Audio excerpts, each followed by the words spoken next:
So the examples of digital disruption have one common thread about the information organizations have over us. It's enormous. I marvel. I actually turned off Facebook recently because between Alexa and Facebook, and all of a sudden, all the ads are catered just for me, for what I want. Gave me the creeps, right? But the huge data sets that are highly tailored to our technologies using algorithms and machine learning and artificial intelligence, but do we trust them? Do we trust these data sets? Consumers can algorithmically, I can say that, be served content because they're likely to click on it. And we saw what happened with Cambridge Analytica. We saw what happened in the United States with our political system. This is a holy Hannah moment in a lot of ways. And it's harder and harder to judge what's fake news and what are alternative facts. So next up, a person from our industry to talk about trust as the new algorithm. We've got Kate Worlock from Outsell. And Kate and I have a bit of a history. It's a good one, yep. Kate, as VP and lead analyst, leads Outsell's coverage for education information solutions, that sector, so which encompasses K-12, higher education, professional training, and human capital management. She also serves as a key advisor and consultant in this sector of business for Outsell. She served on the SIIA's Content Division Board, and she's also served, and this is a mouthful, the Data Committee for the PPA's Business Media Group, which is formerly the DPA here in the UK, correct? So ladies and gentlemen, Kate Worlock, we welcome Kate.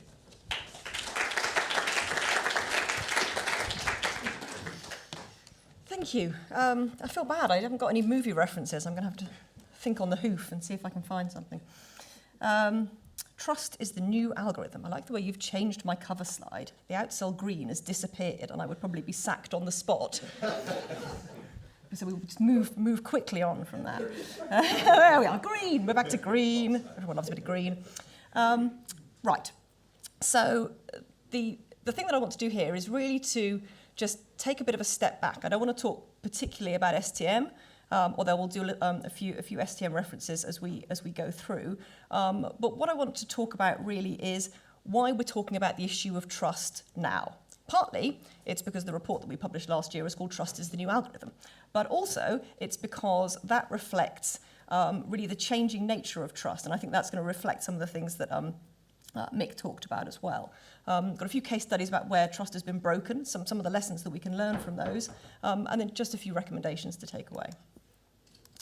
So, why now? Well, I think it's understandable that it's normal in society that trust goes down when inequality rises. So, for example, the top 10% of American households, if you define it by total wealth, own about 84% of all stocks, or they did in 2016.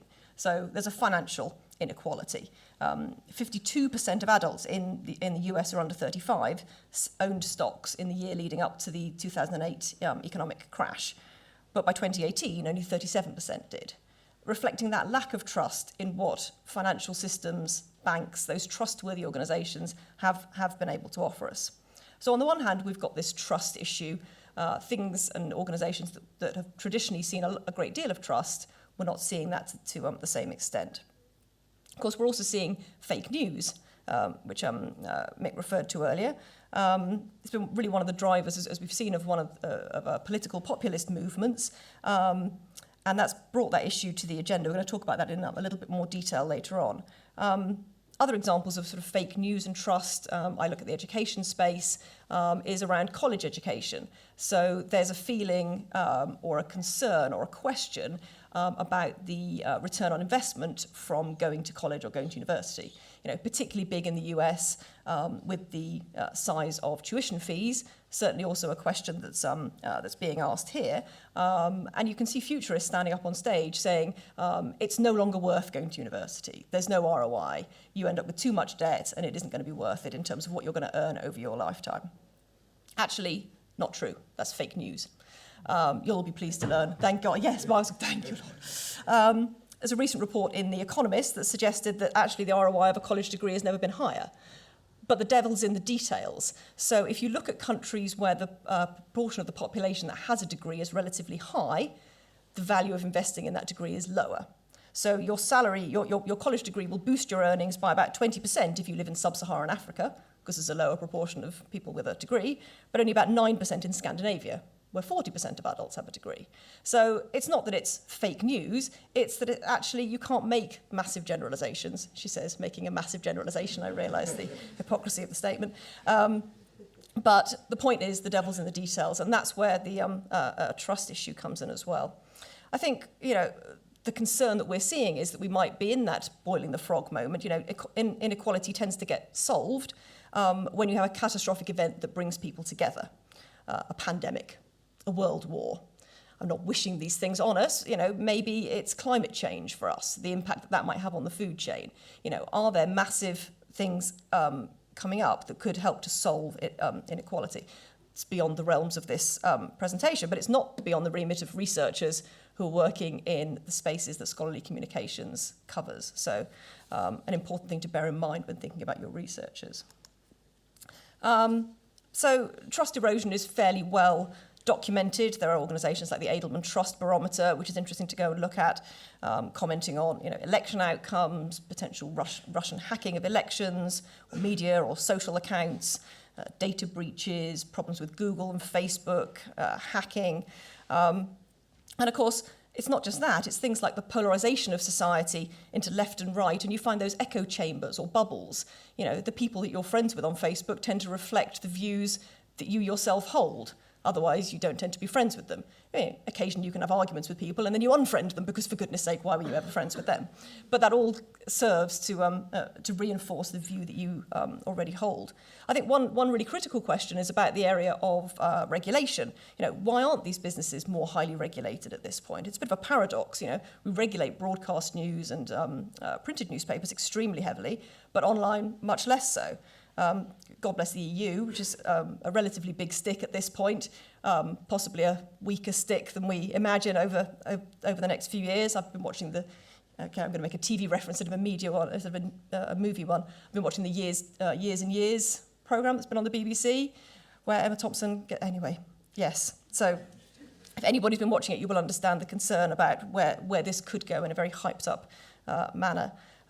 But I think there's quite a lot of hypocrisy around trust. So there's so much outrage when something goes wrong, but when we reveal things like, private details of celebrities or politicians, it's seen almost as fair game, even when those activities might be slightly on the illegal side. So maybe changing the law is actually the easy part, changing the regulations. Perhaps changing the culture of how we think about trust might be a bit more difficult.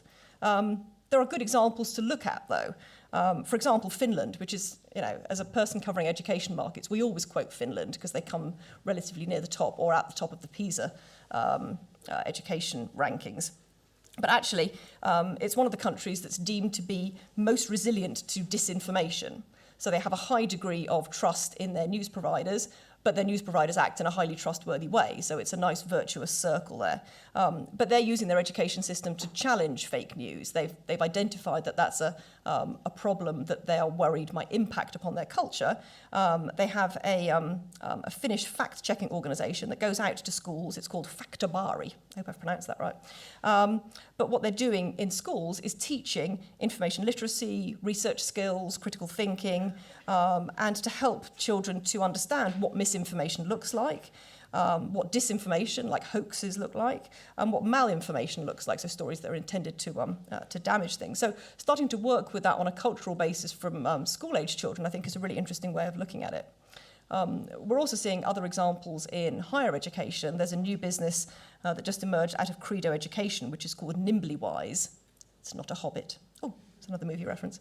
It's not a Hobbit. But what they're doing is trying to embed the teaching of these information literacy skills into the teaching of curriculum. So not having it as a separate course which students have to do. Oh, I've learned information literacy, I know how to do that now. It's like, no, as a chemist, what does information literacy mean? As a historian, what does it mean? As an archaeologist, what does it mean? And how do you do it within your sector? So there are ways in which this trust issue is already being sort of identified and handled within education circles. I wanted to do a quick comment about what fake news has meant for the news business itself, though.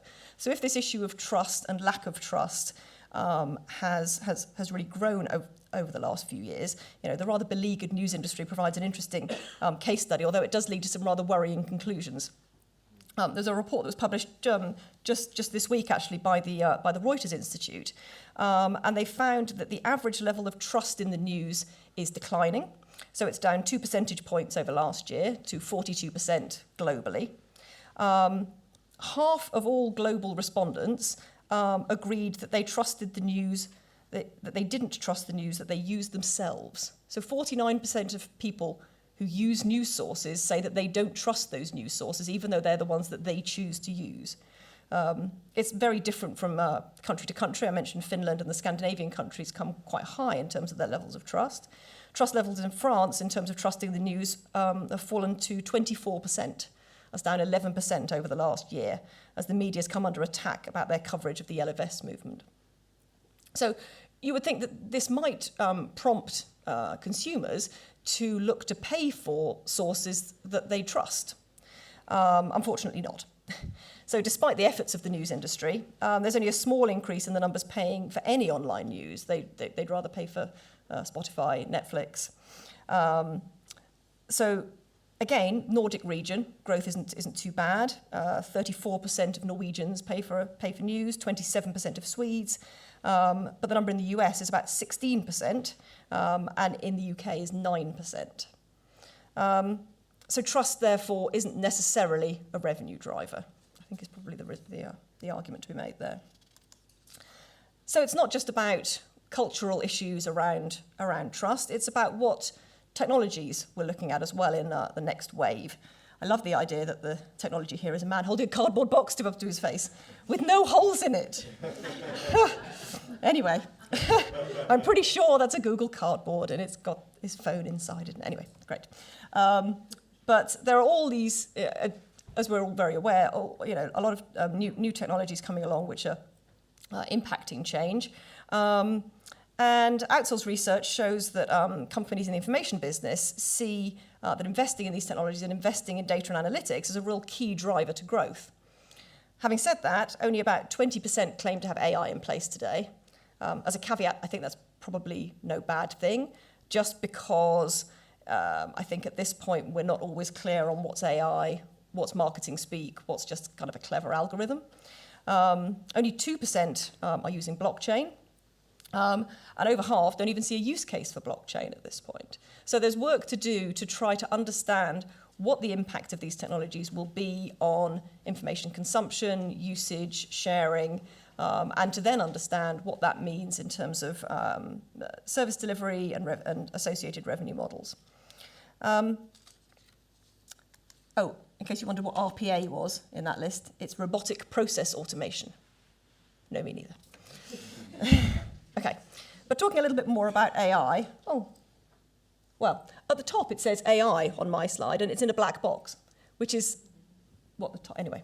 So the problem with AI is that you can describe it as a black box. It's not always obvious what's going on inside the box to produce the results.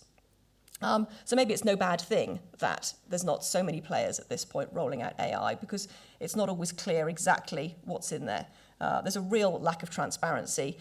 But perhaps more worryingly, there is often an inability to provide that transparency. Even if you wanted to say why the algorithm had produced a certain result, you can't always go back and interrogate the neural network to find out why that's happening. Reminds me of another TV reference. It's called Computer Says No.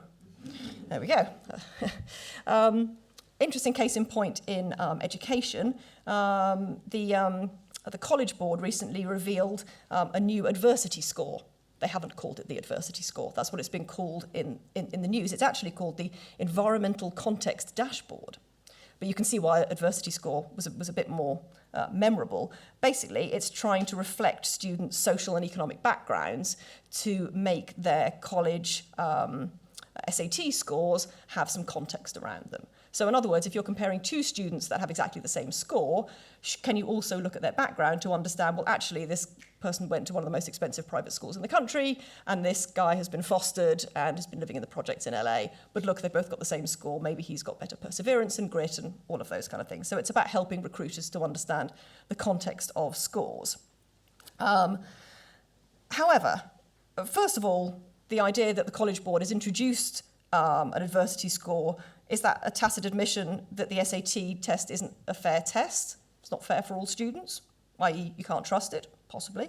But there are other reasons why it's attracted some criticism. So College Board has been quite unwilling to talk about the exact way in which the score is calculated. I mean, you can understand that in one way, you don't want people gaming the score, but their reluctance to provide transparency reduces the trust in the score. Slate magazine online said, it's unsettling that a student's fate could be determined by this opaque algorithm. That sounds quite Shakespearean, and I've said it out loud. The LA Times was a little bit harsher, saying it's a desperate and cynical attempt by the College Board to maintain its power over college admissions. So there's a real trust issue there. If the College Board, which is meant to be a neutral facilitator of scores that can be trusted by college admissions, has already, even before this has launched, in a position where its trust has been compromised and questioned, then there's a real issue. I wanted to talk a little bit about inherent bias as well. So that's essentially where AI tools are developed by software developers who, through no intention of their own, have built in a bias, or where the data builds in an inherent bias. So again, if you're looking at recruitment, for example, and you're looking to base a picture of the ideal candidate on what the existing workforce looks like, well, that may well produce a bias. There may be far fewer women in the workforce. There may be far fewer younger people. There may be far fewer ethnic minorities. So you're building in a bias into the software before you've even started. The trouble is, I think, that we can't go back from this point. You know, a lot of the AI activities that have been undertaken in industry are based on academic research, which has already been published, which is already out there. People are building on it. They're standing on the shoulders of giants. They're looking at what could be done based on what's been done before. We can't go back at this point. So these are all sort of the worries and issues, but I don't think, you know, it's possible to stand up and say, well, in that case, let's just not have AI anymore. We'll put that back in its black box. So a couple of case studies. I know Mick said he hated it when people were asked to raise their hands, and then he asked us all to raise their hands, so I'm going to do that as well. So who's heard of InBloom? Okay, so a really interesting case study, again from education, because it's the area that I look at all the time. So essentially, it was a big non-profit big data player that its aim was to make personalised learning a reality for every student in US K-12. So a big goal. It got $100 million in grant funding from the Gates Foundation and from Carnegie. And it was intended to deliver a resource for teachers to be able to get a more complete picture of their students so that they could identify and personalise the learning pathways for each student. But it closed because of trust. After the closure, the CEO said, it's a shame that progress has been stalled because of generalised public concerns about data misuse, even though InBloom has world-class security and privacy protections. And they did. They had been working with NASA on their security and privacy protection. So it's not like they'd bought it off Joe Bloggs' van in the market. You know, this was state-of-the-art security protection of that data, but obviously enormously sensitive data about your child and their progress. What could be more important? Parents were enormously concerned. There were public meetings. They were lobbying school councils and school districts about the use of this. And one by one, school districts and states dropped out, and the project collapsed completely. I think that as consumers, we very often understand that there can be a trade-off to be made. You know, you make your data available to Nectar, and you understand that you're going to get advertising, but you like the Nectar points and you want to spend them. But that's very clear. We hope it's clear. I think when you're trading with your child's data, that balance becomes very, very different. And you really need to understand a significant benefit for you and your family and your child to enable the use of that data. So that's really about, though, trust bringing a business down. There wasn't any significant problem with the business itself. Equifax is not quite the same case. Equifax breached trust in a number of ways. And just to put it into context, I know we hear it referenced a lot, but it's important to remember that it affected half of the US population. It exposed the social security data and personal information of 143 million people. And it breached that trust in ways like hackers stole the data. So, in other words, their security wasn't strong enough. It held incorrect data, so you couldn't necessarily trust the data even if it hadn't been hacked. They covered up the hack. Happened in the July. They didn't respond and report it until September. so they could sell some shares before that. And then the response was ridiculous. What they did was to provide a free 1-year subscription to their own trusted ID credit monitoring product, but it was only a 1-year subscription. So after that, you had to pay for that product, but you were paying the company that exposed your data in the first place. It just seemed to me that they looked at it as a kind of, oh, this is a way of getting lots of new customers on board for our product.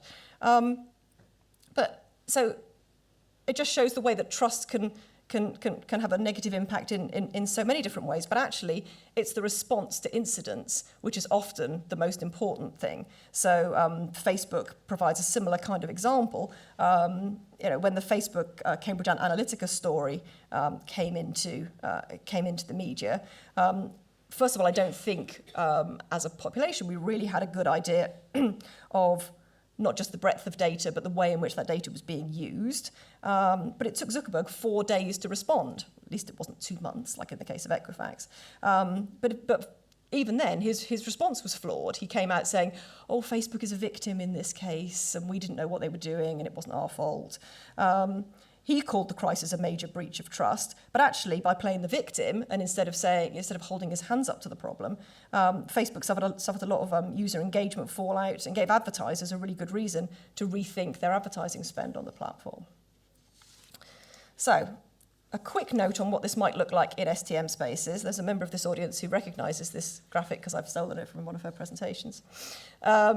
But I think what we've seen from these other segments is that transparency, which in STM could mean things like experimentation, reproducibility, if that trust and transparency isn't embedded in the process of discovery, it leads to that breach of trust problem.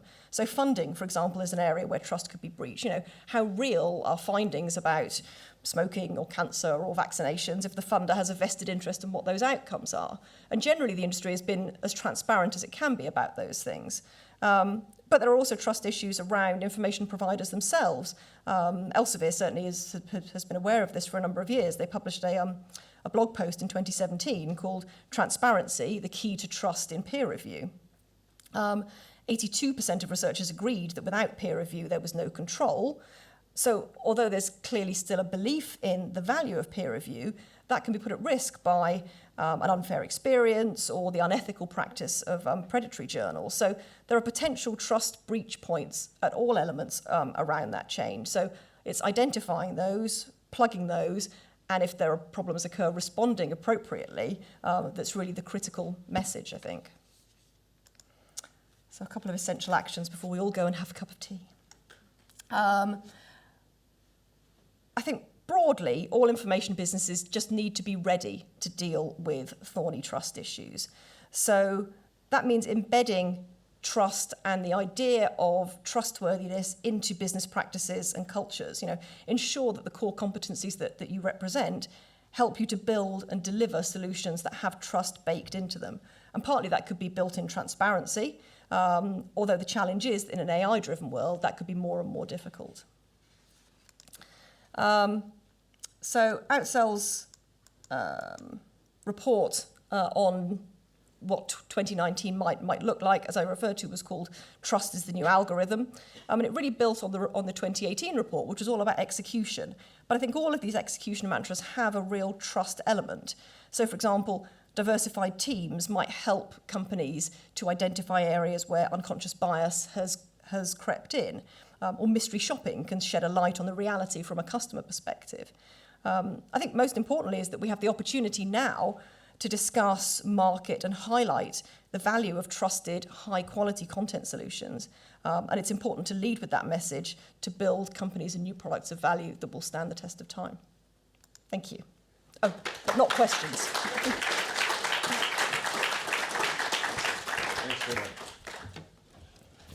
The green. Nice. Hey, the Outsell green. It's good to see. All right. So as Kate underscored, we in the industry are on the front lines in the battle against fake news and misinformation. As a community, we rely on the rigor and the accuracy to preserve the integrity of what we do in scholarly publishing. That's everything that Kate was underscoring. But we need to look for new ways to champion innovation and technology. So in terms of the issue of trust, in terms of the issue of what you're going to do next, publishers need to be thinking about this now to best ensure what can be optimized for the future.